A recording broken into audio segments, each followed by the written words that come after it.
Dr. Fawcett. Thank you, Scott. Thanks for the introduction. Welcome, everybody. Always good to be here. This is our last webinar of 2021, which means New Year's is right around the corner in a few days. And that always kind of is a rolling over of things in a way. And I think it's a good time to kind of think about a number of different things. One of the things I thought about doing tonight was on habits and new habits and the flaw of New Year's resolutions and why those don't work as well. But I want to visit something we've talked about before actually too, but I think it's equally pertinent, if not more so, for addiction and recovery, and that's the whole idea of beginner's mind. I think as we roll over into the new year, it's a nice idea to think about it. And if you don't know the concept, let me explain it a little bit. I think sometimes we have all kinds of presumptions and ideas about something that we really don't know too much about. And I think this plays a role often with addiction.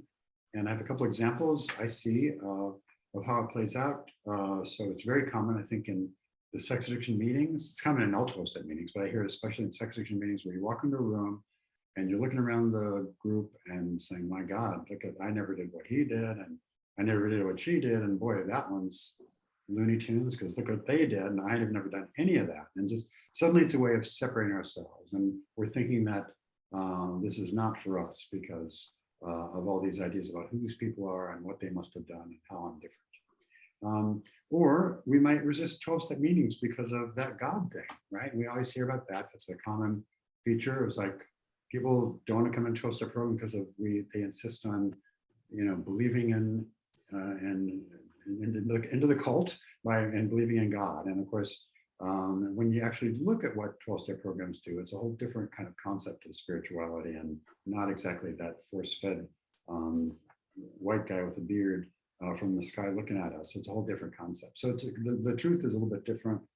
And then the other thing, we may want to blame our behaviors on ADHD or on our spouse or on our childhood or on all kinds of circumstances. So all these preconceptions that are swirling around in addiction.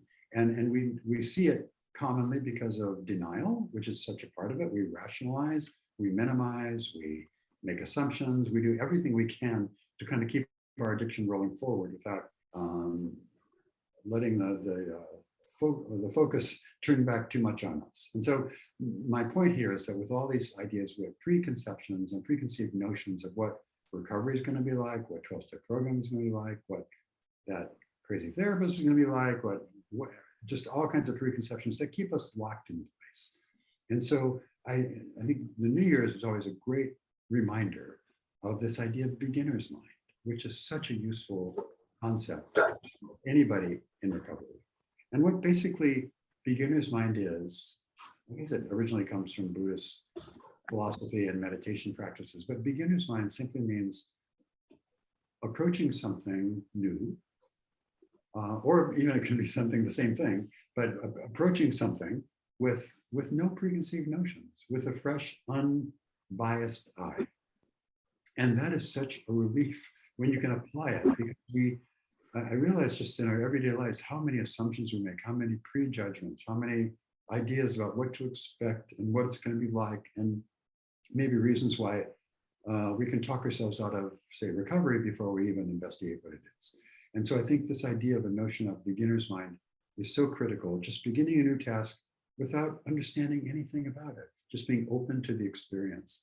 That sounds easy, right? It's easy for me to say, but it's a very difficult thing to do because of I think our own anxiety, our own basic uncertainty about ourselves and our skills and who we are, and just there's some comfort sometimes in our judgments about stuff and what it's going to be like, because it keeps it a bit separate. But this idea of approaching something free of bias, free of opinion, free of understandings of what we think it's going to be like, really allows us to take in the whole experience and save a lot of time. Because I think sometimes when we have to find our way into a recovery program and we know that we need to be there, but we're fighting these preconceived notions of what it's like and what it is, we're struggling in a way that's really unnecessary. And I think it takes up a lot of time if it doesn't actually result in us leaving the program altogether.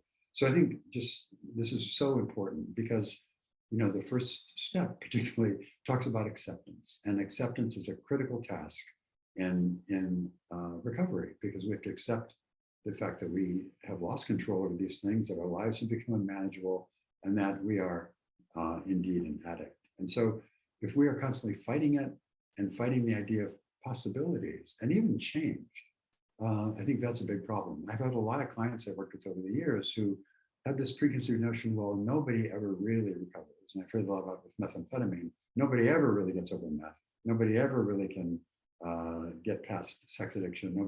Everybody does porn. Why can't we keep doing it? Just all these preconceived notions that really interfere with our ability to just accept what is. And so this is also important because recovery is nothing else but a learning process.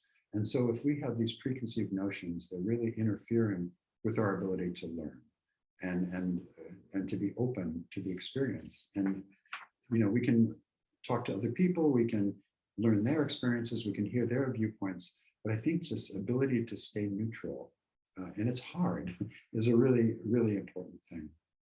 So recovery, when I say learning process, it involves new ways of thinking. It involves taking responsibility for something in a way that we haven't done before. It involves understanding our own issues. I mentioned before, one of the things we do all the time is blame everybody else or our circumstances or our childhoods or whatever for what we're doing. I think that ability to learn that we have our own issues and we have our own responsibilities in here also is something that's really greatly facilitated by that beginner's mind concept, accepting our role and being open to a new way of life. I think if anything, we often hear about addicts being stuck in that just place of great discomfort and emotional pain, but being unwilling to move out of it because it's familiar and they don't know what to expect on the other side. And so again, we see all this interference with the idea of being open to the experience of recovery, which beginner's mind can really give us.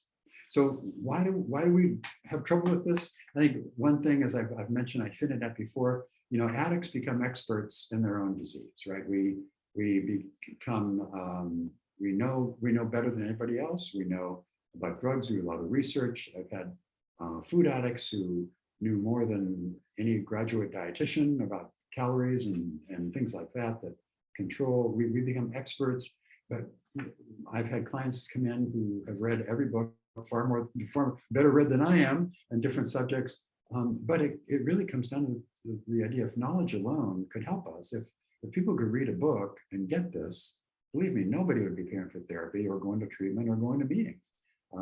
It's just not enough. And we can't do this on our own. We can't do it by knowledge alone. I think shame and stigma.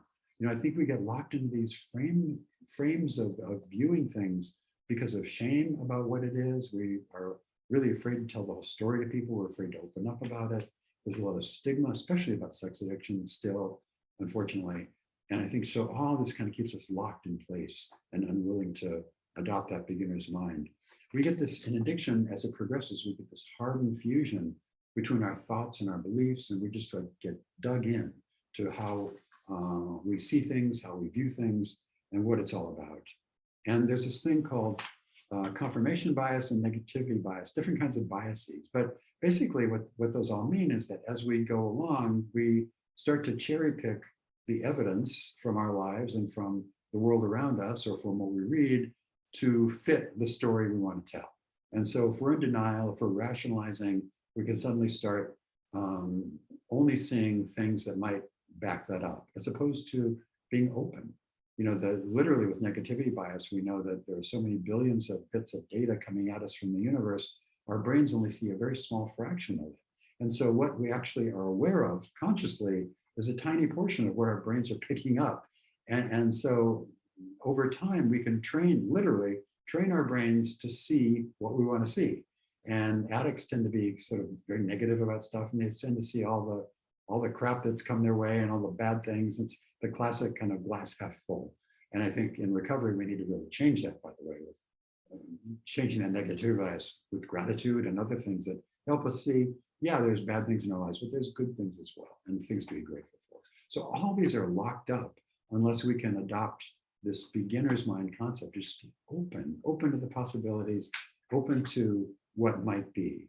And that's hard to talk about sometimes in the face face of an addict. So I think my goal this year, I don't do New Year's resolutions, but is to try to approach every day and every new thing, particularly with a beginner's mind, without preconceptions, or every new person I meet. If I'm going to meet somebody, as opposed to like sizing them up and jumping to conclusions, be open to it.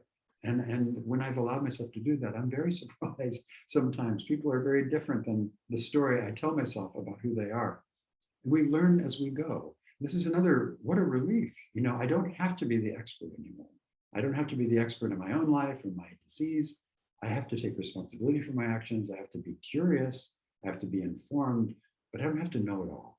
And I think that's such a burden gone, right? And so if we just let that go and just be willing to learn, becoming teachable is an incredible state to be in. And that's one of my goals for this coming year. The other thing too, by the way, once you open your eyes, you go in, you're looking around, unbiased, you see things, and there may, after that open eye experience, there may be things you don't like. There may be people you don't like.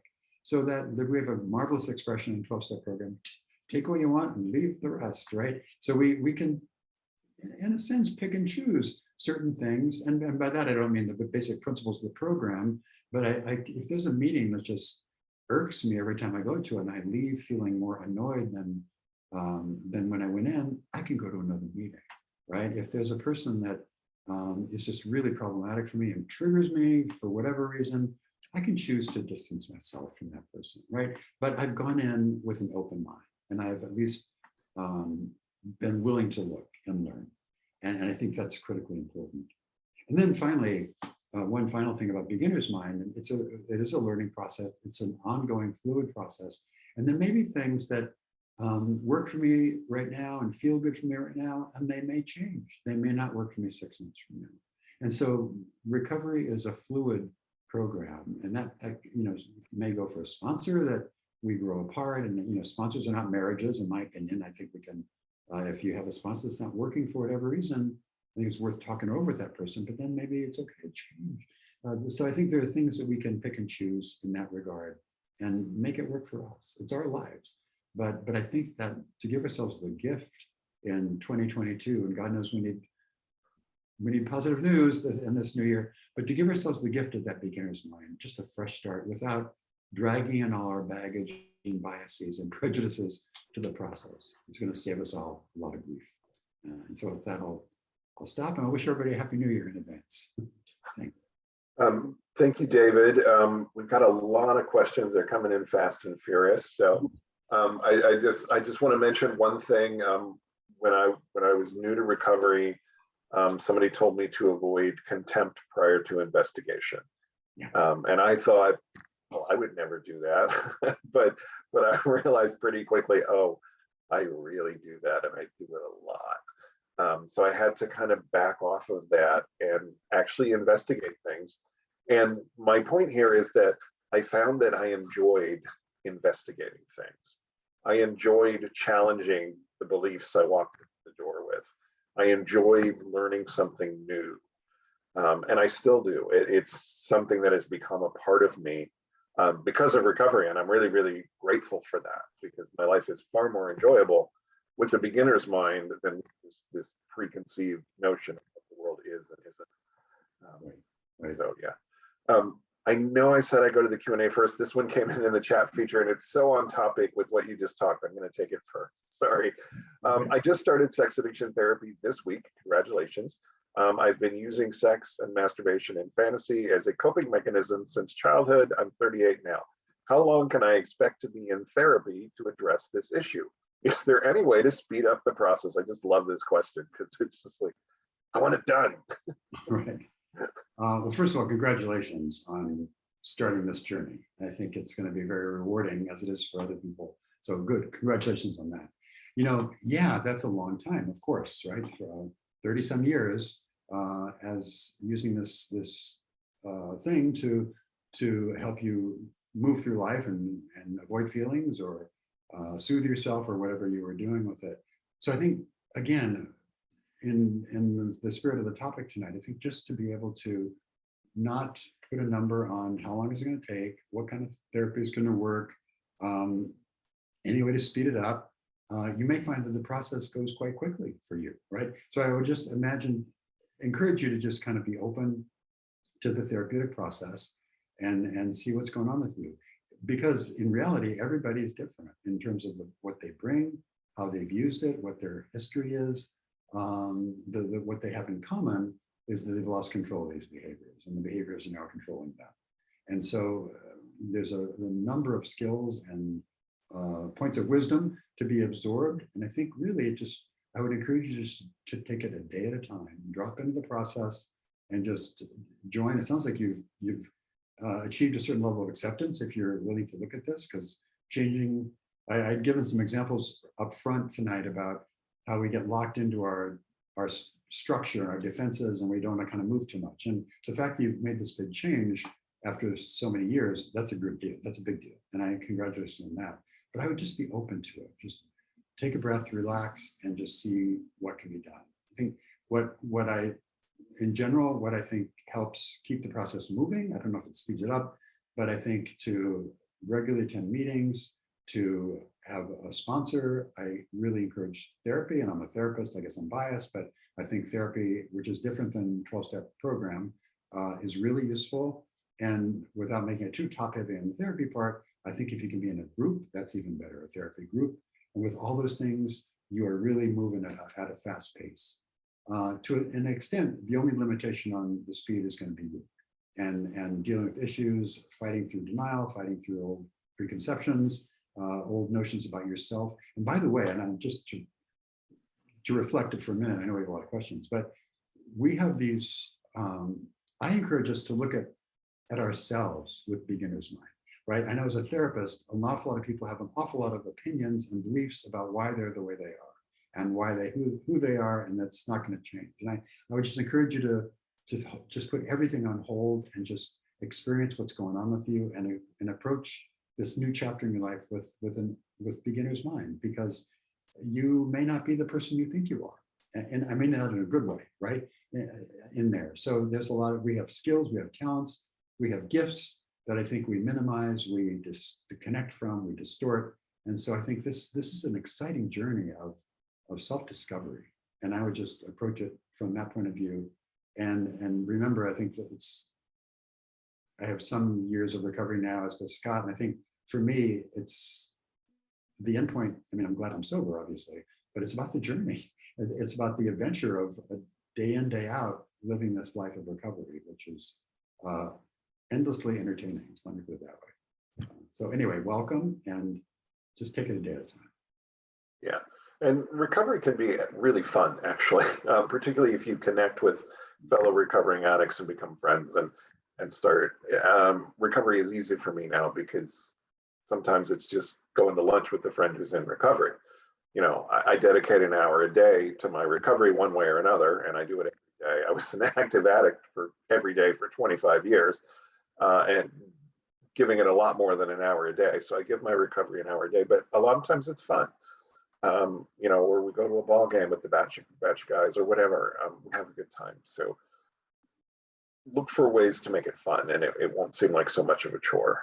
In the beginning, it sometimes feels like a chore, I think, or like it's never gonna work or whatever. Anyway, next question: how can I convince my addicted brain that I need a shift in priorities and I need to prioritize my recovery first, so that everything else in my life falls into place? Intellectually, I know that's true, but emotionally, it's hard for me to understand it and convince myself of it. This is the hardest part for me. I know what I need to do, but I just can't make myself do it. Right. So I think doing that shift is hard. I think in many ways, one of the biggest struggles of recovery, especially early recovery, is that struggle with ourselves to kind of just let go and accept. I think a couple of skills I would recommend. One is mindfulness, which is this ability to just be present and in a non-judgmental way, just noticing what's going on. And that helps us kind of connect our thoughts, our feelings, our body sensations, and we just start to get a fuller picture of what's going on with that acceptance level. So I think that's one thing.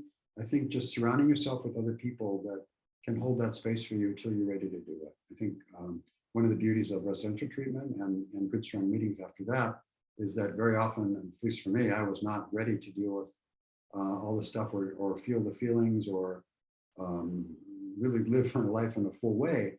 For a while, I was really messed up by my addiction when I got in the program, and so I surrounded myself in meetings that where people really supported me and kind of held that space for me until I could do it for myself. And I really, for me, and I've heard this as another slogan, we have slogans for everything, but for me, it was that act as if was really a critical piece for me, because I pretended like I was there, and I went through the motions, and I did the reading, and I would say the words, and it happened. But I think I had to kind of do that behavioral shift before I could figure out how to do it and then do the shift. I think we had to kind of surrounded myself with people who could support me, and that like when I couldn't, but then I also just kind of made the leap. I started assuming I could do it, and I would say it and believe it, and eventually it worked. So I think just hanging in there is probably the best single advice, to keep coming back and to keep the effort up. Scott, what do you think? I agree with you totally. The question says, this is the hardest part for me. I just want to say it was the hardest part for me too. Yeah. Moving it from my head to my heart was really, really difficult. I mean, I knew intellectually I had a problem. I knew what I had to do, but getting it from here into here was hard. And it took a while, and I had to do the same thing David did. I had to just act as if. I had to go through the motions, and eventually took. And just kind of gradually. And one day I woke up and realized that my recovery was more important than pretty much everything else. Because if I don't have my recovery, the other stuff will go away again. Yeah. So yeah. Next one. I'm facing some really big decisions, career and work related, and I feel like I can't make them clearly because my addicted brain doesn't allow me to think clearly. The other problem is that I keep adding more and more decisions and chaos into my life instead of taking things away, because I have a problem with sitting still. The only way I have survived in my life is to juggle a lot of things simultaneously, which can be a form of addiction, by the way. And that and my addiction have sort of mushed together in my brain. How do I convince myself that sitting still is part of my recovery? And then how do I go about doing it? That's a great question, David. I'm sure you're going to talk about intensity here at some point. So good, but I'm going to ask you to as you answer the question. Yeah, so I was actually thinking just that when you're reading the question, Scott, that this is classic intensity addiction, right? And intensity addictions are things that are stimulating, arousing. They involve adrenaline and dopamine, and it's all about that. It's very much a mimicking of a fight or flight syndrome, and that can be sex and porn and amphetamines and gambling and shoplifting and even high-risk sports and excess work even sometimes. For we've gotten ones like Wall Street traders that are really into the adrenaline of the day. So yeah, this intensity thing is one way that a certain kind of person keeps all these plates up in the air, right? And keeps the distraction going, kind of lurching from one thing to the next. I've had a lot of clients over the years who talk about being amazing multitaskers, and there is, we know from brain science, there's no such thing as multitasking. We can't do it literally. What we do is rapid switching. So I can go from this one to that one to that one to that one and back and forth. But unfortunately, as we get into our addiction and as we get more plates up in the air, our skills at doing that get fewer and fewer and poorer and poorer. So we end up kind of dropping those plates and dropping the ball in more ways than one. So one of the things that's total anathema to an intensity addict is quiet and stillness and even boredom, which can be an incredible trigger for an intensity addict, because all those things are quiet and it's unsettling. Feelings start to pop up, uncomfortable feelings, uncomfortable sensations. People feel they have to, like, they're going to jump out of their skin, they have to do something. So one of the things I'd really recommend, and this probably sounds horrific, is to try first mindfulness and then some meditation, because that really starts to help train your brain to tolerate being still for just a few minutes at a time. And literally, I'm saying, try to be still for a minute, like set your watch or timer and try it for a minute and see if you can do it. You probably can't at first, but this is like a muscle that you can build up and start to build up that tolerance more and more and more, so that you do get to have a period of time after a while when you can be relatively in quiet. Now, nobody can, unless you're, you know, an ascended master of Buddhism or something. I don't think anybody can really sit too long. I do meditation a lot, and I probably can't go 5 minutes without something scurrying across my consciousness. And that's okay. That's what it's supposed to do. We're kind of bringing those things up and we refocus. That's how it's supposed to work. But I think in the case you're describing, in the case of intensity addicts, it just, the whole system gets ramped up so much. It's very disturbing and distressing. And actually being quiet and relaxing is distressing. So yeah, so I think just trying to quiet your mind is going to be really important. And those mindfulness and meditation skills are really good for that. And then I'm not sure how far along you are in recovery. I don't think it was mentioned. I would just urge you to be careful about too many decisions too soon. Because I know in my own life and in the clients that I work with, the decisions they make when they're 2 months sober are going to be very different than the decision they would make when they're 6 months sober, and different than when they're a year. So you're kind of a work in progress. And I think it's really wise that, another slogan, not to make those major decisions the first year, because oftentimes we're not able to get full perspective on those, and it's difficult. Now, there's a couple things to maybe work it out. I think exercise is a great way to work out some of that nervous energy. Move, get yourself physically tired, and kind of do that, although beware of overdoing it. I've seen intensity addicts go too far the other way and start to injure their joints and stuff by doing too much. But I think working it out, exercise can be a good way. And I think talking, having conversation. And I would, you know, by the way, if you're going to meetings, I assume you are, I would throw this out as a topic and hear what other people do, because you are not alone. This is a major issue for a lot of people, and just that's kind of slowing down. Now, the final thing I want to say about this, there's a good number of sex and porn addicts who also have ADHD, and like 30%. And so I would get that checked out if you haven't already. There may be something, you may have something else going on that's compounding this for you. And so that might be something that could be addressed in another way. But that's the factor I thought of that might be driving that frenetic kind of energy. But a lot of it is just being worked up and just learning how to breathe and stuff. Yeah, this individual typed in 5 months of recovery, sober for 2 weeks. So probably not ready to make big decisions. Yeah, clearly. Yeah, put that off for a while. I always picture the plate spinner on Ed Sullivan with that crazy music, and they're holding a hoop for the dog to jump through, and things are on fire. Yeah, that's that. And we use this kind of chaos the same way we use our addiction to escape what we don't want to deal with. You know, I'm bored, I'm lonely, I'm this, I'm that. So I create chaos so I don't have to focus on my real problems. So yeah, it's a, you know, when I say it's its own form of addiction, that's what I mean. We can use it the same way we use an addiction. It's true. I've seen you, it's interesting you say 5 months, but 2 months sobriety, or two weeks rather, because I've seen people do well in their recovery for 2 or 3 months, and things actually get too calm and quiet, and it's a real trigger for them, and they act out just because things are too quiet and too calm and going almost too well. We need to kind of shake it up a little bit and have some drama. So be cautious about that impulse too. Yeah. My sex addict husband wants to tell his dad about his addiction because he wants to get support from his family. His CSAT told him that this should not be his focus right now, especially this early in recovery. He's only 5 months in.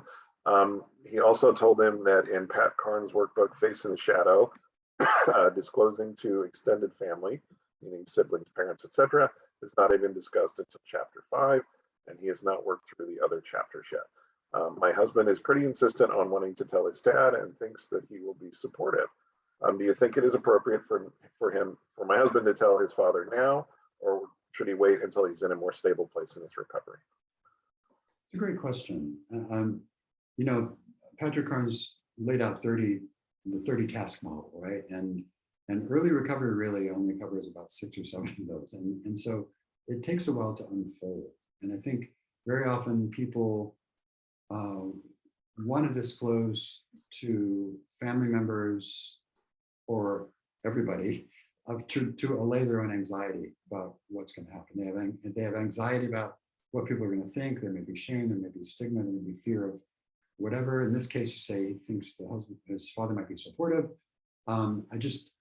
I don't know your husband. I don't know the case, but I kind of defer to the therapist that does know your husband and what he thinks. I think generally, I've tried to tell my clients keep a pretty closed, limited group of people they disclose to in the beginning for a while, because you never really know what's going to happen, and families then often redisclose and it kind of spreads.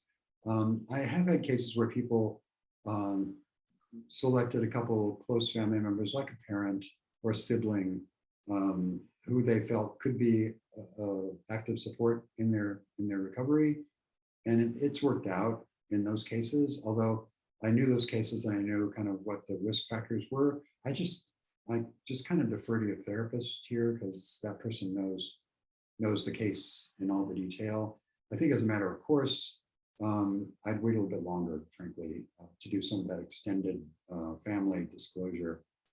Sometimes it all comes out anyway, but I think if you can control it, how that process unfolds, I think it's probably always better to take it slow rather than fast. And I think if your husband's looking for support, maybe you can find that kind of support from someone else in his life, maybe a peer, sponsor, other guy in his recovery group and circle that could offer that. And then the therapist in me wants to ask, okay, why is it so important for him to have his father support in this particular issue? And are there other issues there? And that's where the therapist on site really has a lot more information to help him make this decision. Yeah, I mean, if his dad's in recovery, well, that's a whole different animal. I mean, but there could be reasons we don't know. So yeah, next question here. I'm a male addict in recovery since February, sober since March. Congratulations. Great. On my journey through recovery and sobriety, I've learned much about empathy, but I feel like I've learned very little about compassion. Can you please explain compassion? And do you have any advice to express compassion specifically toward my partner? Maybe you can talk a little bit about what is empathy versus what is compassion, and why they're so difficult for recovering addicts or active addicts. So I actually know some people that kind of use those interchangeably. I make a slight distinction with them, and that sounds like you do too. Empathy, we've talked about here before, is this kind of innate human skill that we are hardwired for, to feel what other people are feeling. And so we have these little cool little things called mirror neurons and other brain organs and sections of brains and circuitry that's devoted toward this ability to literally feel what other people are feeling. And it helps us survive as a species, because it helps anticipate and cooperate and collaborate and helps us work as a unit. And so it has a survival advantage, this empathy ability. There's a weird thing that happens with intensity addictions, and it happens with amphetamines, it happens with sex and porn addiction, where that empathy gradually starts to fade away, and people begin to lose their ability to have empathy. Now, empathy, remember, is that ability to feel what somebody else is feeling, to really understand it. And this is why we see such harm done to spouses, and why spouses can be so traumatized, because people can do things that really show no concern for how it's going to impact someone they purportedly love, right? And they're blind to that. And it's why, frankly, we do impact letters, we do other things in treatment to help people recapture that sense of empathy. It's like to crack that open a bit. And very often it's like somebody coming to when they hear their wife's impact letter, and just of all the hurt and pain, it's like they've in almost every case, they'll say, I've heard all that before, but somehow being in the treatment center, in the context of that, in a group of other men, they can hear the words. And suddenly you see this crashing in on them. It's like, oh my God, what have I done? And it can be quite sudden. It can be a little bit slower unfolding, but gradually that's what we're looking for, is to reconnect with this empathy that everybody's born with. It's not like some people don't have it. We all have it. We lose it in the process of our addiction. Now, compassion to me is taking that just a little bit further. Compassion to me is almost a behavior as a result of having to be able to empathize. So if I can understand how I've hurt my partner through my addictive behavior, and understand how he or she might be really negatively impacted on this, then what that allows me to do is have compassion for the things they've done as a result of my behavior, the efforts they've made to keep me sober, the efforts they've made to try to heal themselves, the lengths they've gone to keep this family going, in light of all this behavior. So compassion to me is more of a behavior as a result of the empathy. Other people might cut that a little bit differently, but that's kind of how I see it. Now, how can you build empathy? I think, first of all, staying out of your intensity addictions is a great start. But empathy is something that can be practiced. We had a webinar just a couple weeks ago on this here, where we sort of learned to get in touch with our feelings. First of all, if you can't feel what somebody else is feeling if you can't feel yourself, right? And so to really, there's this discovery process that addicts in new recovery have of like putting together what these different feelings are, not only the name of it, the emotion of it, but the body sensation of where is it in your body. And with those data points, they start to learn how to feel these feelings and empathize. And that's a great beginning to sort of understand what somebody else is feeling. And then I encourage people to check it out. Gee, you must be feeling really angry with me, or really sad, or so disappointed, and try to get a dialogue going to check it out. Because sometimes our assumptions are wrong, right? And by doing that checking out process, we can start to learn and get better at it, especially with people that we're intimate with. So I think just being open to it, again, beginner's mind, and just feeling it, working on it yourself, practicing empathy, practicing understanding your own feelings, and then starting to connect the dots with the people in your life and how that feels to you and to them. And by the way, being open, because one of the things I think no addict wants to hear, although it's the bitter truth, is that we've done a lot of harm to people, right? We've traumatized people. And sometimes that rebound of really feeling that can make us close down again. And so I think to really be open and have support for both you and your partner as you're going through this process of kind of reconnecting at that emotional level, which is terrifying, but very, very satisfying if you can do it. Yeah, for me, compassion is a kindness given to another person, particularly when that person is struggling or hurting. And I think one of the most compassionate things that any person can ever do is to feel and express empathy. So they're really intertwined. But yeah, you can be compassionate, I think, without empathy. But if you have empathy, you're probably going to be compassionate because you're feeling the other person's pain. Which professional would diagnose co-occurring conditions like ADHD, spectrum disorders, etc.? Any kind of mental health therapist could at least do some initial screening of that.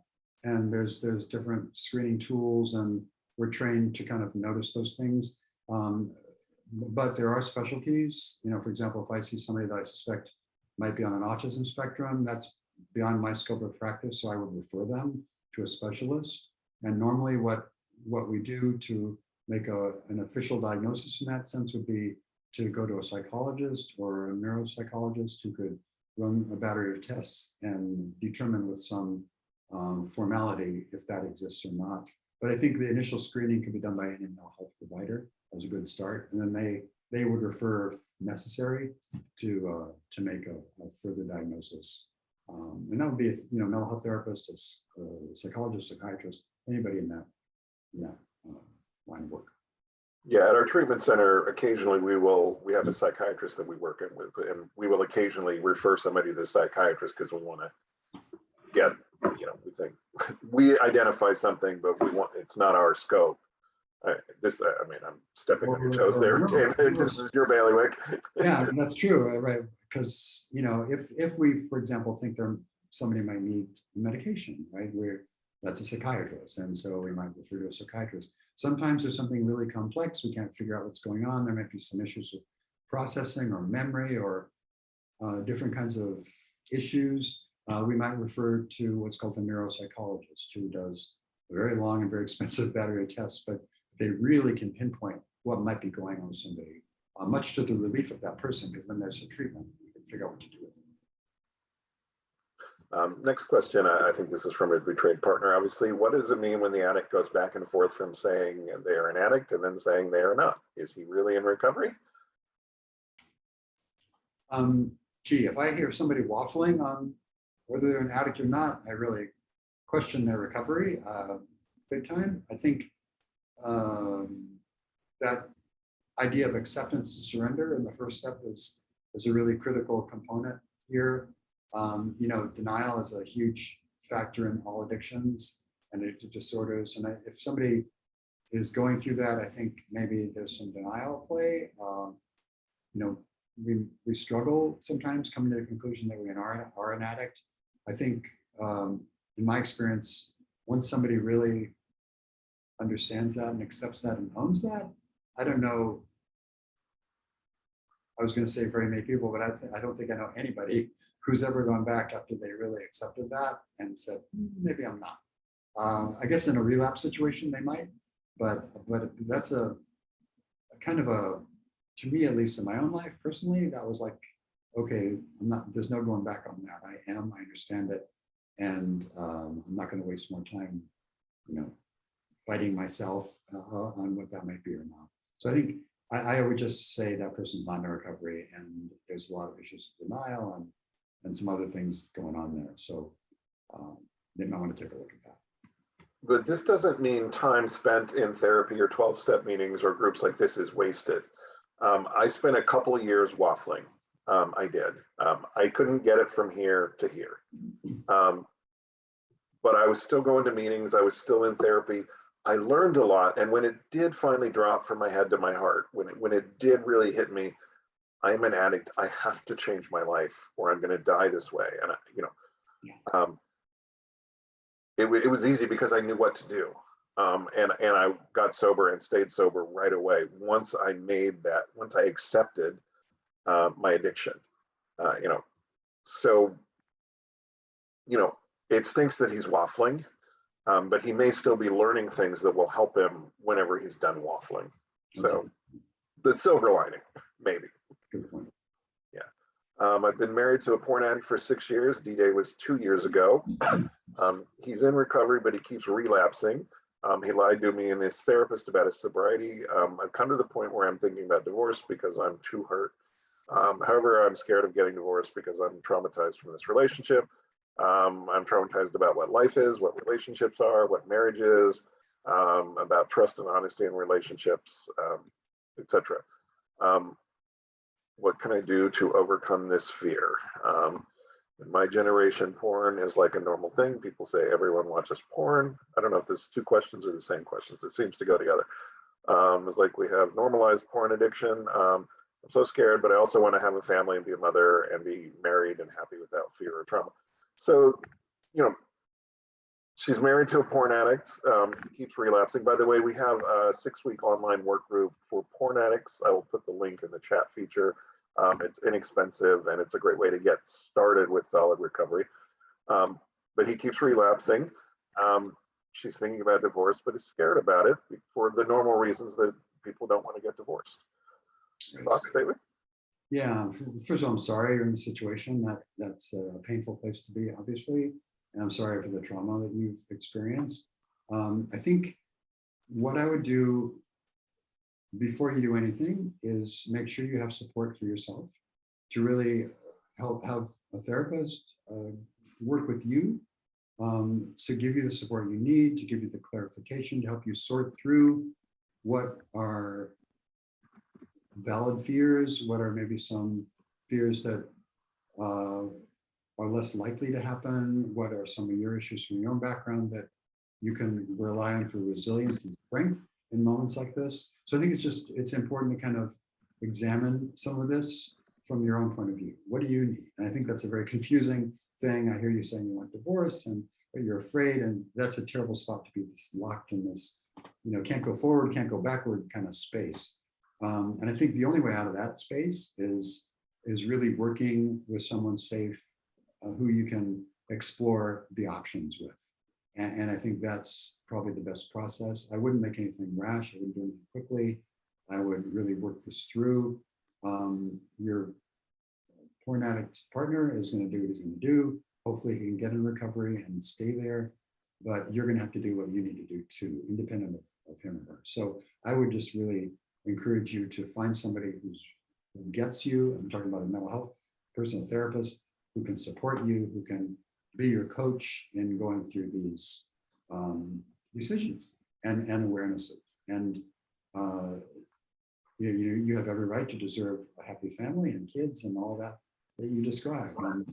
And I think to really be able to work with that and make those choices in a way that suits you and is healthy for you is the way to go. But I think it's almost impossible to try to figure that out on your own. If you're in that storm of feelings and that swirl of fears and disappointments and trauma and all the other stuff that is in that world. So I think just really, sometimes I've had clients benefit from a trial separation of just kind of separating physically, 3 months or 6 months, just kind of, so you're not constantly getting lifted up and dropped down and battered and in a psychological way and just kind of thrown off your game. So I think just you might need some physical space, but I certainly would encourage you to find the emotional space you need to kind of just work this through and see what is most helpful for you in this moment. We have some really good betrayed partner support groups at sexandrelationshiphealing.com. I popped the link to that landing page in the chat feature for you and anybody else who's interested. I strongly encourage you to check out some of those groups. I think you'll find the kind of support and also identification that might help you just feel better about being in this situation, to know you're not alone. As a new in recovery sex addict and alcoholic, are there any new books that you would suggest checking out? This person says he's 26, by the way, 5 months, still early in recovery. I think that's from above, but anyway. Maybe, possibly. But anyway, this is a newly recovering sex addict and alcoholic. Yeah.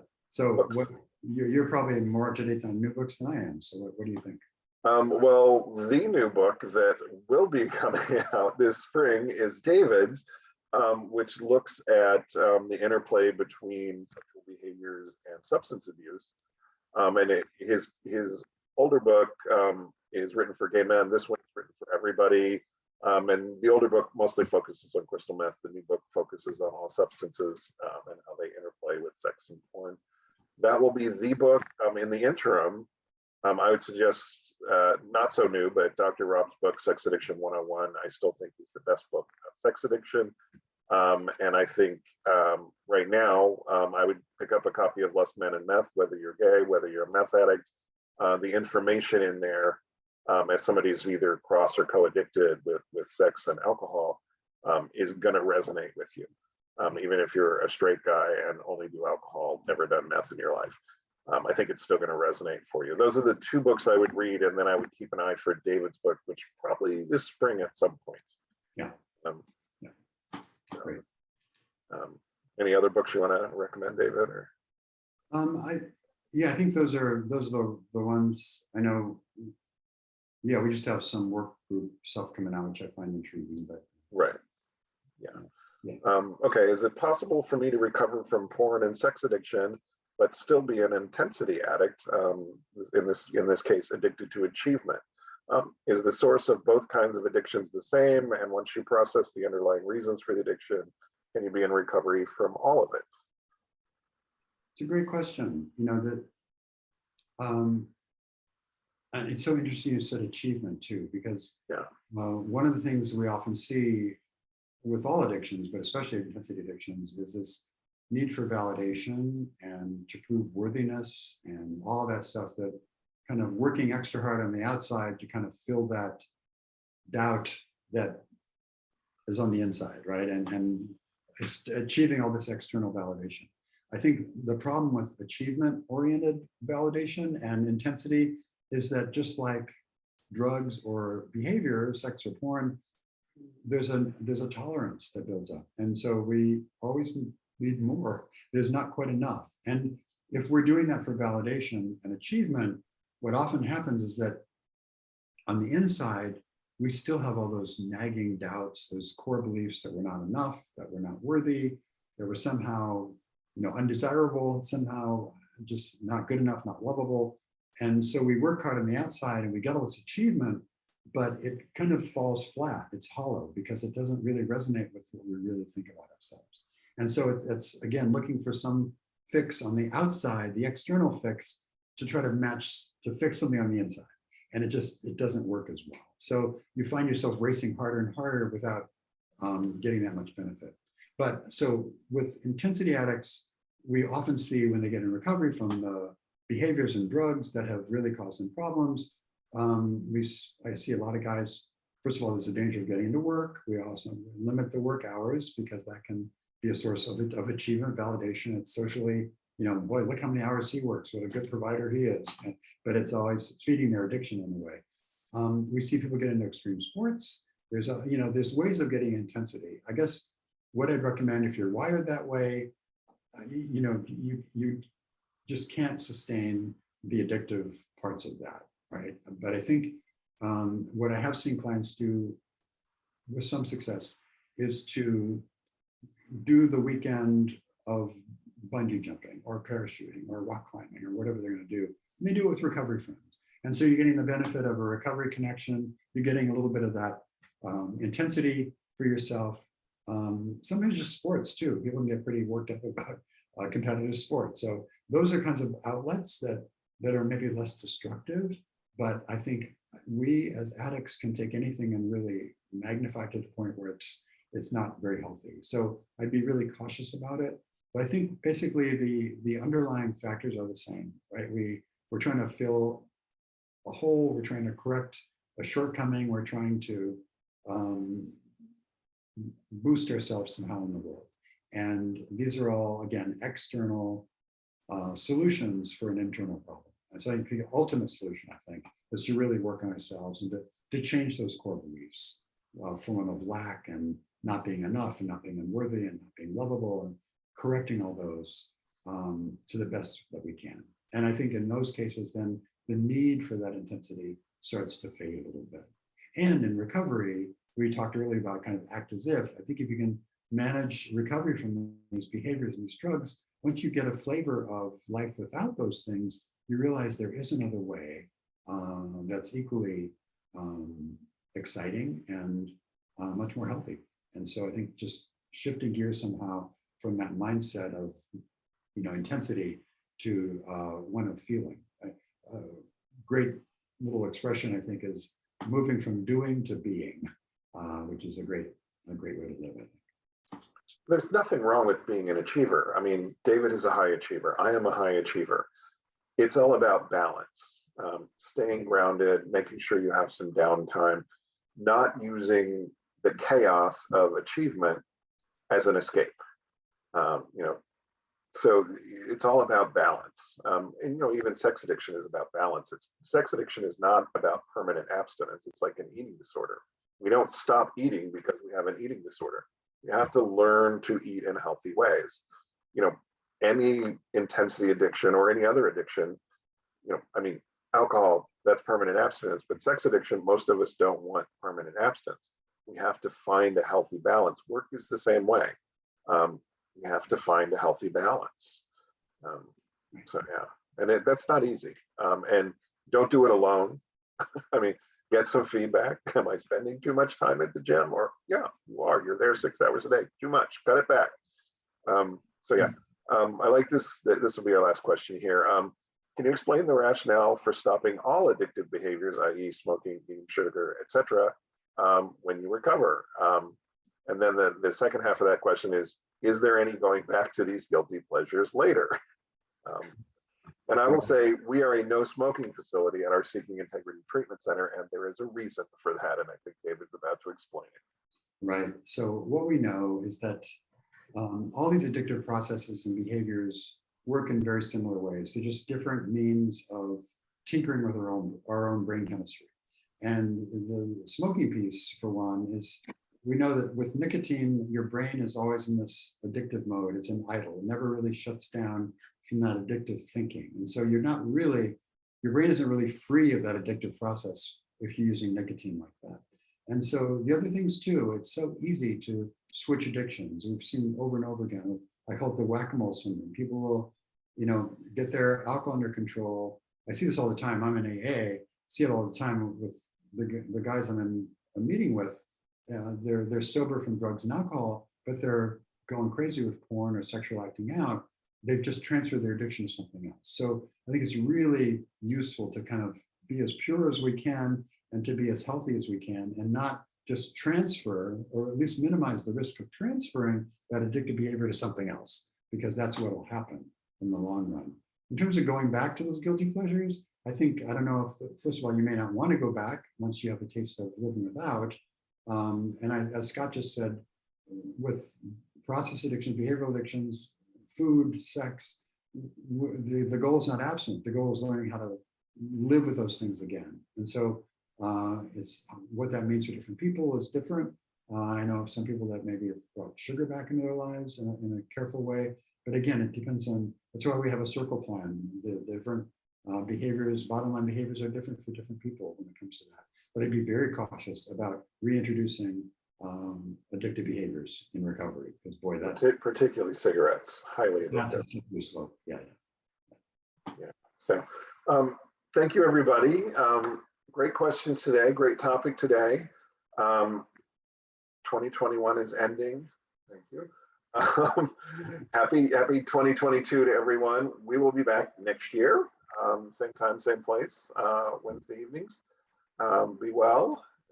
Anything you want to say to take us out, David? Just, I guess, Happy New Year. Happy New Year. Good night, everyone. Take care, Scott.